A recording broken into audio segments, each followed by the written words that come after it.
বন্ধুরা সকালবেলায় মাংস নিতে চলে এসেছি, বাড়িতে লোকজন আছে আজকে। কাকা দেশি তো? হ্যাঁ দেশি অরিজিনাল।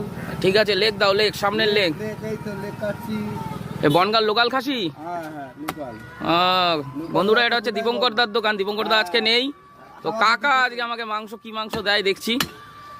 আমার পছন্দের মাংস লেগ, সে তো 4 কিলো নেবো কিন্তু কাকা। হ্যাঁ আচ্ছা ঠিক আছে, সুন্দর করে পিস করে দেবো, যেন পিস আমার বাড়ি যেয়ে আবার করতে হয় না।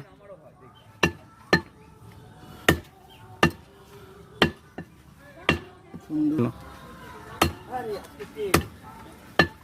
কি হল বন্ধুরা তাহলে আজকে হচ্ছে 4 কিলো মাংস নেবো। আজকে মেয়ের একটু বার্থডে আছে, অনুষ্ঠান করছি না কিছু, বাড়িতে নিজেরা।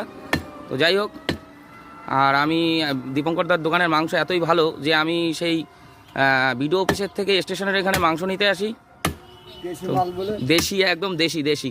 যতবার নিয়েছি একদম হেভি মাংস হয়েছে। আর তুমি হচ্ছে গর্দান আছে না, গর্দান? সব আছে। একটু